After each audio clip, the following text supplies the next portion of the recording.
Hello everyone, in this video we are going to talk about ovarian tumors in general.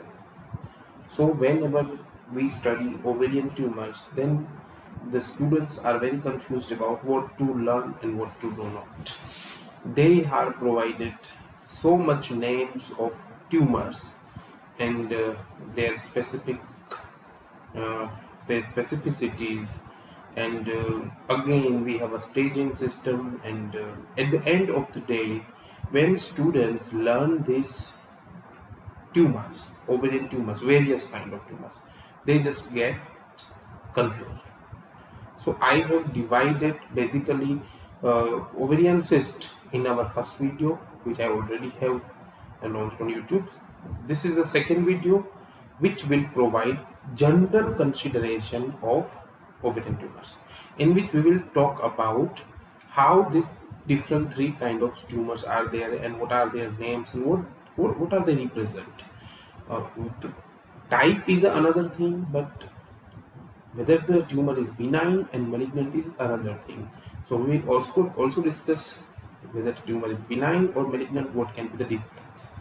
And at the end, we will discuss the management of tumors.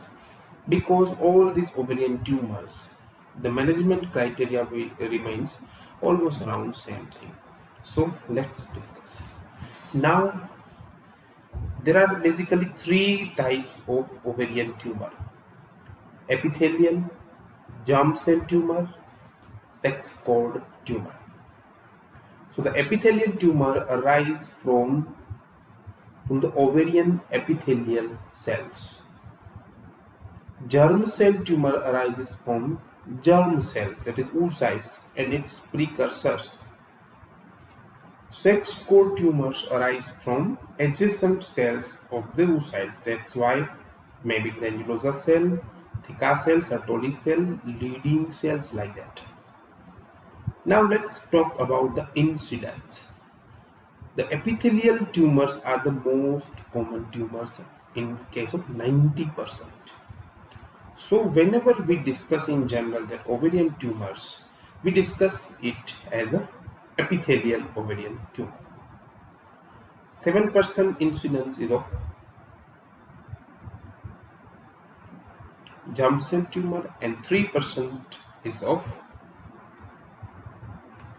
sex cord tumors. Now let's talk about the age group. The epithelial cell tumor here are occurring in the extremely of the age, and moreover elderly. The epithelial tumors, when again I have already told you, when we talk about ovarian tumors, we in general talking epithelial tumor because they are 90% of the total tumors. So they are the real cancer. They develop at elderly age, more than 60 years, like many other oncologies. Oncogenic tumors happen at elderly age. The germ cell tumor, the age group is younger, that is 10 to 20 years, because germ cells are in abundant amount at this age group, and they are going significant change in this group, like 10 to 20 years. The sex cord tumor generally occur at in reproductive age and does not occur in extreme age like young age and elderly age. Now, these are the names of different tumors. So again, confusion thing starts here. See, at the wall, if you become a surgeon and if you are doing a surgery of abdomen, you will have a tumor there.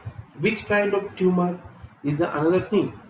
So first of all, don't go into each and every specific tumor names, because there are various tumor names and you did not remember every tumor's every tumor's name and its specificity. So just go for general thing. For example, epithelial tumors are the most common tumors. So we will remember all these names under the epithelial tumor. There can be a serous tumor. Why we are saying that a serous tumor? Because it secretes serous fluid. You will see a clear fluid.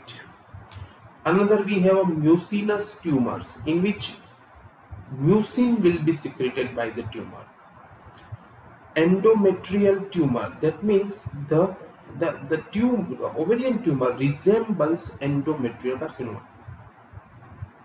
There is a clear cell tumor, another variety, and Brenner's tumor, another variety. So these 5 tumors, ovarian tumors, are under that epithelial cell tumor. Now let's come to germ cell tumor. Germ cell tumor are teratoma. When we say teratoma, we refer it as a mature teratoma.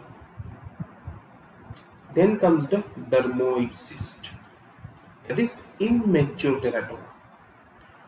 Endodermal sinus tumor, choriocarcinoma, dysgerminoma. These are the germ cell tumors.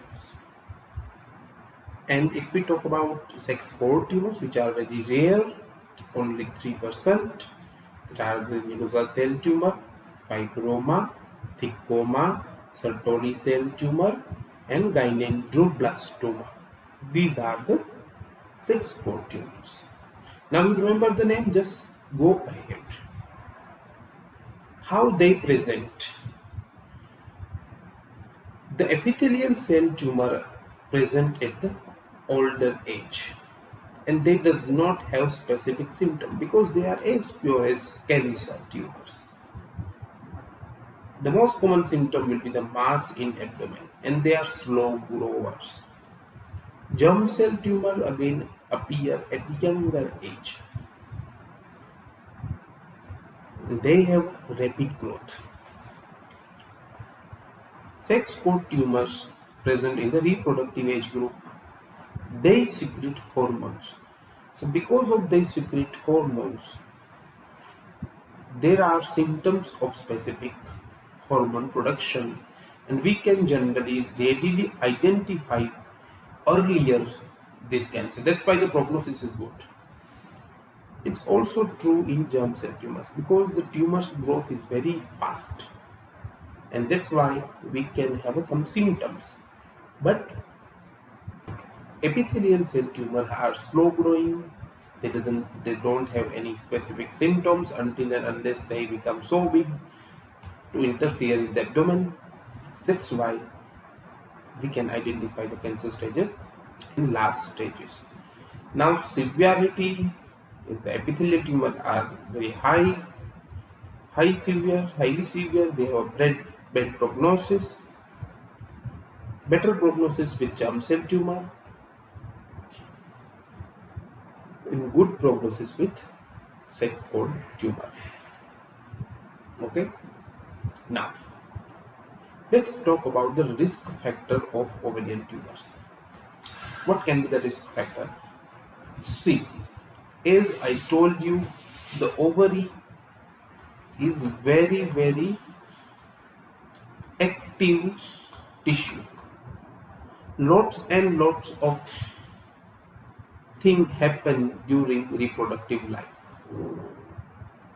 And every month, then the ovary is highly respond to the hormones of FSH and LH. According to FSH and LH, there will be changes in the ovary every month. So this ovulation thing is the risk factor. The number of ovulation is directly proportional to the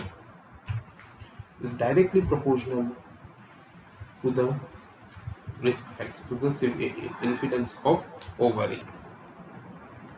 Now, what can be, for example, increased estrogen? All estrogenic things makes this risk factor higher.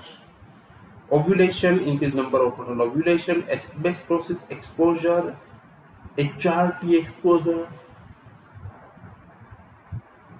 PCOD, in which again we have a estrogen, and infertility.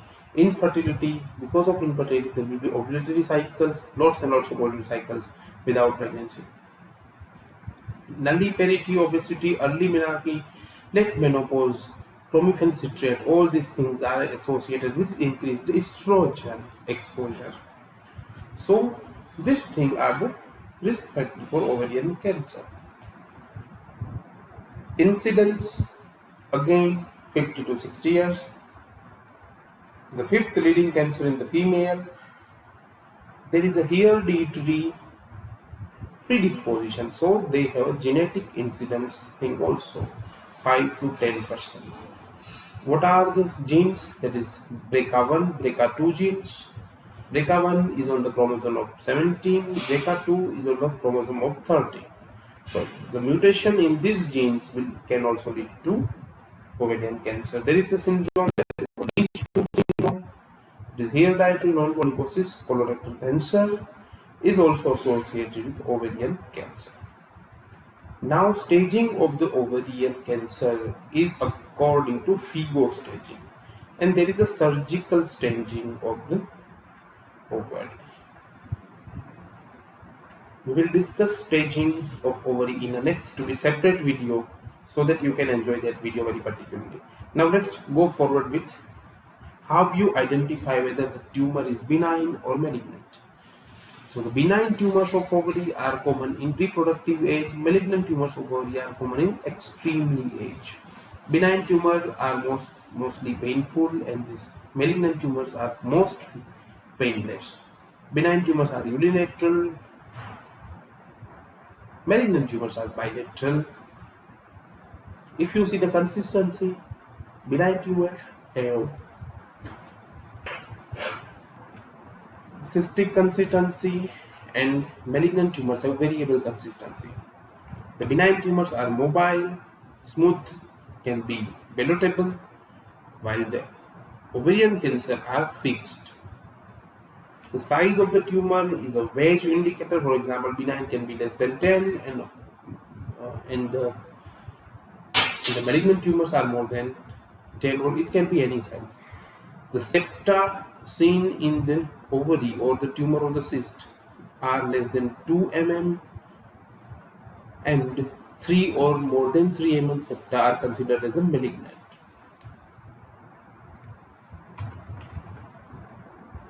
If you talk about calcification, it's also present in teratoma, but generally it is absent in benign tumors, while the calcification is seen in malignant tumors. Involvement of omentum and ascites is not there in benign tumors, but it is there in malignant tumors. Now let's see the treatment. As you are hearing all the names of different kind of ovarian tumors, and just you are confused that whether the treatment of all these tumors is different or like what. So let's generalize the treatment. What we do in ovarian cancer, first of all, we just open the abdomen, we do a laparotomy, that is called staging laparotomy.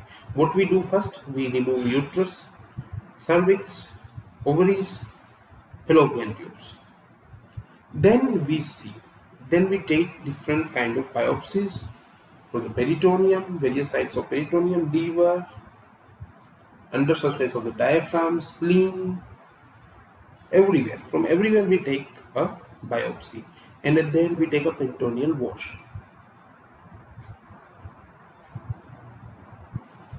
Then after reporting, we do a second laparotomy if needed. So the second laparotomy can be done, and the remaining parts of tumor can also be removed.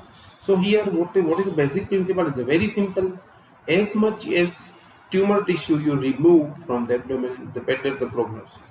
So it's very simple. Surgical removal of as much as possible. Debulking or cytoreduction. It is called debulking or cytoreduction. Followed by platinum based chemotherapy for 6 months, at least 6 cycles.